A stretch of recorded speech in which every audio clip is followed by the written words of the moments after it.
ఇంటికి నలుగురు అతిథులు వస్తేనే వారికి వండి వార్చడం శ్రమగా భావిస్తాం. అలాంటిదే సమయంతో సంబంధం లేకుండా, అంతస్తులతో అక్కర లేకుండా ఇంటికి ఎందరు వచ్చినా అందరి కడుపు నింపిన గొప్ప మనసు డొక్కా సీతమ్మది.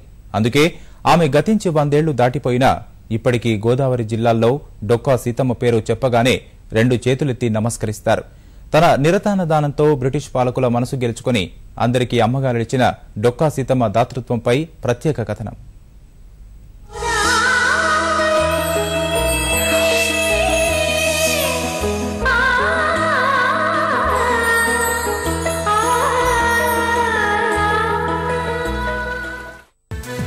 ఆకలితో ఉన్నవారికి పట్టెడన్నం పెట్టడమంటే భగవంతుని నేరుగా సేవ చేయడమే. తెలుగు నేలపై ఇలా అన్నదానాలు చేసిన వారు ఎందరో ఉన్నారు. అలాంటి వారిలో డొక్కా సీతమ్మ గురించి ప్రత్యేకంగా చెప్పుకోవాలి. ఈమె స్వస్థలం తూర్పు గోదావరి జిల్లా లంకల గన్నవరం గ్రామం. గోదావరి నది ఒడ్డునే ఈ ఊరు ఉంటుంది. 1841, 1909 మధ్య కాలంలో డొక్కా సీతమ్మ జీవించింది. రవాణా సౌకర్యాలు లేని ఆ కాలంలో చాలా మంది కాలినడకనే ప్రయాణించేవారు. ఇక్కడి గోదావరి నదిని దాటడం మహా ప్రయాసతో కూడుకున్న పని. నది దాటి ఒడ్డుకు వచ్చేసరికి ఎంతటి వారికైనా ఆకలయ్యేది.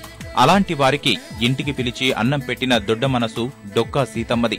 పగలు రాత్రి అని తేడా లేకుండా నిత్యం బాటసారులతో సీతమ్మ ఇల్లు సందడిగా ఉండేది. వచ్చింది ఎవరైనా సరే, అది ఏ సమయమైనా సరే, ఉన్నదాంట్లో వారి కడుపు నింపడమే జీవిత పరమార్థం అన్నట్లుగా సీతమ్మ జీవించింది.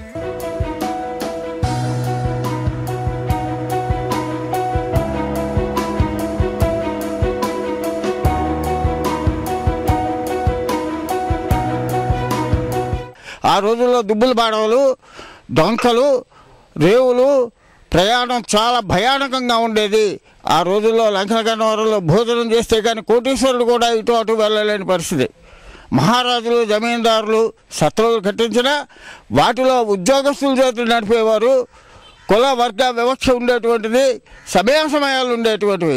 ఏదీ లేకుండా అనుక్షణం కూడా అన్నదానం, మాతృవాత్సల్యంతో ఆప్యాయతానురాగాలతో చేసినటువంటి శ్రీమతి డొక్కా సీతమ్మ ఆదర్శ మహిళ నేటికి కూడా. డొక్కా సీతమ్మ మాతృహృదయం, గొప్పదనం గురించి అప్పట్లో వేనోళ్ల చెప్పుకునేవారట. ఆ కాలం నాటి జమీందార్లు, రాజులు కూడా మారువేషాల్లో వచ్చి సీతమ్మ ఆతిథ్యం స్వీకరించేవారట. ఆమె చేతి వంట అమృతతుల్యంగా ఉండేదట. మంచి మనసుంటే చాలు, ఆకులు అలములతో వండినా రుచిగా ఉంటుందనేందుకు సీతమ్మ ఆతిథ్యమే ఉదాహరణగా చెప్పుకుంటారు.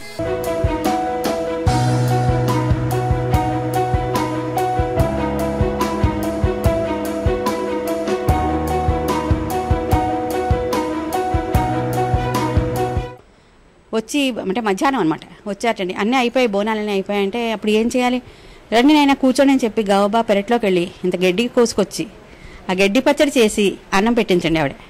ఇలానే ఆయనకేం తెలియదు కదా, కూర్చోమన్నారు అంతే. ఓ 10 నిమిషాలు భోజనం పెట్టింది. ఆయన తినేసిన తర్వాత వెళ్ళి, అబ్బా అమ్మ చాలా బాగుందమ్మా, మీరు ఈ పచ్చడి ఎలా చేశారు అని అడిగాటండి. అంతటా ఆ చెయ్యి అమృతహస్తం. డొక్కా సీతమ్మ వారి సేవలను గుర్తించిన అప్పటి రాజులు, బ్రిటిష్ చక్రవర్తులు ఆమెకు సన్మానం చెయ్యాలని తలచారట. ఆ ఆహ్వానాన్ని సీతమ్మ సున్నితంగా తిరస్కరించిందట. ఆమె గొప్పదనం గురించి ఇప్పటికీ తూర్పుగోదావరి జిల్లాలో కథలుగా చెప్పుకుంటారు. అప్పట్లో బ్రిటిష్ రాణి ప్రమాణ స్వీకారానికి సీతమ్మను ఆహ్వానించారట. సముద్రయానం చేయకూడదని సీతమ్మ వెళ్లలేదట. చివరకు సీతమ్మ వారి చిత్రపటాన్ని పక్కన పెట్టుకుని రాణి పట్టాభిషేకం చేయించుకున్నట్లు చెబుతారు. ఆశ్చర్యం ఏమిటంటే, డొక్కా సీతమ్మ గారి ఫోటో తీసి పంపించమని బ్రిటిష్ చక్రవర్తి ఉత్తరం రాశాడు తూర్పుగోదావరి జిల్లా కలెక్టర్కి. దేనికి అంటే, నాకు పట్టాభిషేకం జరిగేటప్పుడు పక్కన సోఫా వేసి ఆవిడ ఫోటో పెట్టి ఆవిడ సముద్రం దాటి రారు కనుక ఆవిడికి నమస్కారం చేసి అప్పుడు నేను పట్టాభిషేకం చేసుకుంటానంట. బ్రిటిష్ ప్రభుత్వంలో బ్రిటిష్ చక్రవర్తి పట్టాభిషేకానికి పక్కన సోఫా వేసి ఆవిడ ఫోటో పెట్టి ముందు దంపతులు ఆవిడికి నమస్కారం చేసి పట్టాభిషేకం చేసుకున్నాడు. లంకల గన్నవరంలో సీతమ్మ వారసులు ఇప్పటికీ ఉన్నారు. అప్పట్లో ఆమె ఉపయోగించిన కొన్ని వస్తువులు ఉన్నాయి. ఎందరికో అన్నం పెట్టిన ఆ ఇల్లు శిథిలావస్థకు చేరడంతో ప్రస్తుతం దానిని పునరుద్ధరించే పనులు జరుగుతున్నాయి. అప్పట్లో ఏ విధంగా ఉందో అదే తరహాలో పునర్నిర్మిస్తున్నారు. నది ఒడ్డునే ఉండే ఈ గ్రామానికి ప్రతి ఏటా వరద వస్తుంటుంది. సీతమ్మ గారే వరద రూపంలో వచ్చి తమని పలకరించి వెళతారని కుటుంబ సభ్యుల నమ్మకం. పిఠాపు రాజా గారు మంత్రి గారు వచ్చి అరుగు పడుకున్నట్టు ఈవిని చూద్దాం ఇదని పరీక్ష పెడదామని వచ్చి అరుగు పడుకున్నట్ట. ఆవిడేమో మామూలుగా లేచి ఎందుకు ఇంట్లో కడితే అరుగు ఇద్దరు పడుకున్నట్ట. పడుకుంటే ఏమిటినైనా పడుకున్నారు, ఇలా లేవండి బాబు ఏమా అంటే ఏమీ లేదంటే ఇలా రండి లోపలికి రండి అన్నం పెడతానని చెప్పి అంత మజ్జిగను పెరుగను పోసి ఆ రాత్రి వాళ్ళకి పెట్టిందిట. డొక్కా సీతమ్మ సేవలకు గుర్తింపుగా గన్నవరం ప్రాంతంలో గోదావరి నదిపై నిర్మించిన ఆక్విడక్టుకు ప్రభుత్వం ఆమె పేరు పెట్టింది. ఆమె విగ్రహం కూడా ఏర్పాటు చేసింది.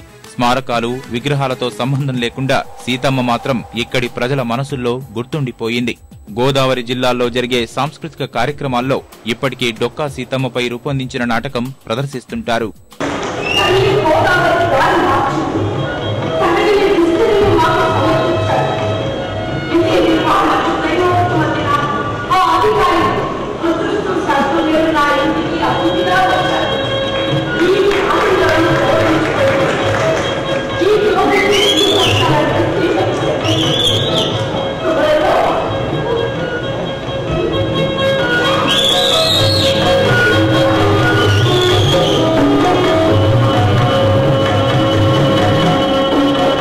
ఆంధ్రప్రదేశ్ రాష్ట్రం భారతదేశానికి అన్నపూర్ణగా నిలవక ముందే ఈ ప్రాంత వాసులకు ఆదుకొని అన్నం పెట్టినటువంటి మహనీయురాలు డొక్కా సీతమ్మ. ఎందరో మహారాజులు సైతం ఆమె ఆతిథ్యాన్ని స్వీకరించి సంతృప్తి చెందిన వాళ్ళే. బ్రిటన్ మహారాణి సైతం సీతమ్మ వారి చిత్రపటాన్ని పక్కన పెట్టుకొని రాజ్య పట్టాభిషేకం చేయించుకున్నారు. గోదావరి పుష్కరాలు సమీపిస్తున్నటువంటి ఈ సమయంలో సీతమ్మ వారు చేసినటువంటి సేవలు గుర్తు చేసుకోవడం ఎంతైనా అవసరం. కెమెరామెన్ చిన్నారెడ్డితో పూర్ణ చంద్రశేఖర్, ఈటీవీ న్యూస్, కోనసీమ, తూర్పుగోదావరి జిల్లా.